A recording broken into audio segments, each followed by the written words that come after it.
Good morning, grade 12 students. I am Ma'am Pangarigan, a major in Humanities and Social Sciences subject. I will be handling the 21st century literature from the Philippines and the world. I will discuss today the 6 basic elements of a short story. This includes the character, setting, plot, conflict, theme, and point of view. So let's go with this one by one. Let's start with the character. When we say character, we should include the name of the character, the gender, the occupation, the talents, and abilities.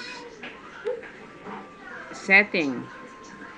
It includes the time, the place, the environment, and atmosphere. For example, late 1980s, America, room of a middle class, and springtime. Plot. This refers to the series of events, characters, and actions that lead to the highest point of interest in the short story. So in this slide, you can see the 6 parts of the story.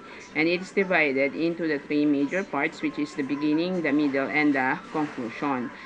In the beginning, we have the exposition and the conflict. In the middle, we have the rising action and the climax. And in the conclusion, we have the falling action and the resolution. So let's go with this one by one. Exposition or beginning of the story. In this part, these are the events that set the plots in motion. This is where the author introduced the character identities, where the story is happening, and establish the main conflict. Next, rising action. This event occurs as you begin to move throughout the story. This is where the conflict starts to build. Climax. This is the most exciting part of the short story. The point where the main character makes decision and no turning back. This is also the part where important things are discovered. Falling action. Falling action refers to the period after the dramatic confrontation after the climax. Falling action also typically leads to the resolution. The excitement becomes less and less as the conflict is resolved. Conflict. This is what hinders the main character in achieving the goal. And lastly, the ending story or resolution. This is the solution to the problem in the story. The solution may not be what you hope for, but as long as it fits the theme and tone, that's the ending. The guided questions include, does the main character gain success, or does the main character give up? Next that we have to understand when reading a short story is the theme. When we analyze a story, we also think of the theme. This refers to the universal concept that the story is built around. It deals with the societal issues that humans need to deal with.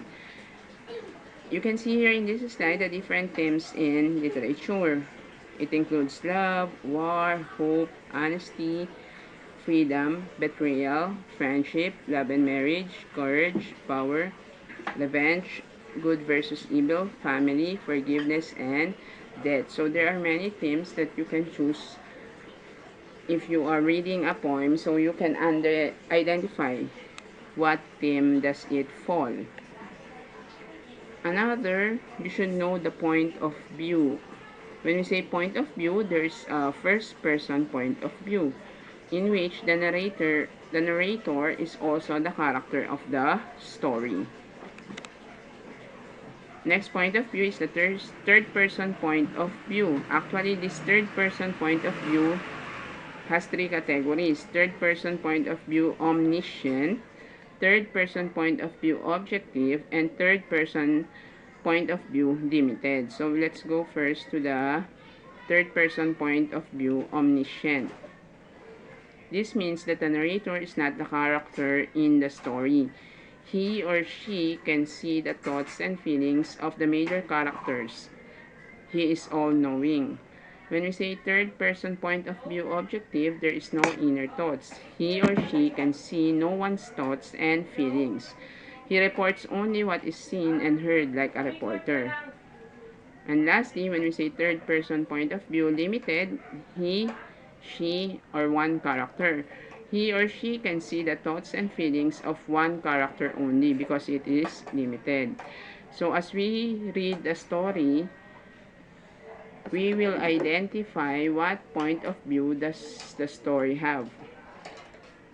Another important thing that you will put in your story analysis is the author's biography. When we say autobiography, it should include things like the time, the place of author's birth, an overview of their personality, their likes and dislikes, and the special events that shape their life. The most common purpose in a brief autobiography or profile is to depict an important challenge or event in the author's life.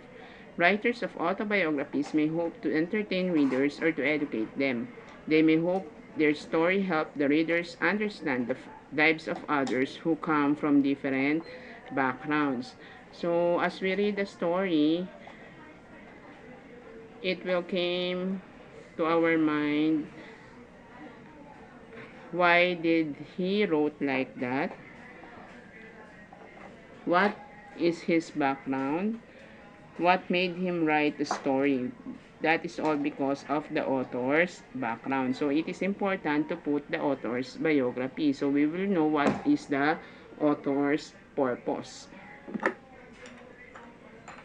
So that's all for today. So for the activity, I want you to complete the KWL chart that we have assigned.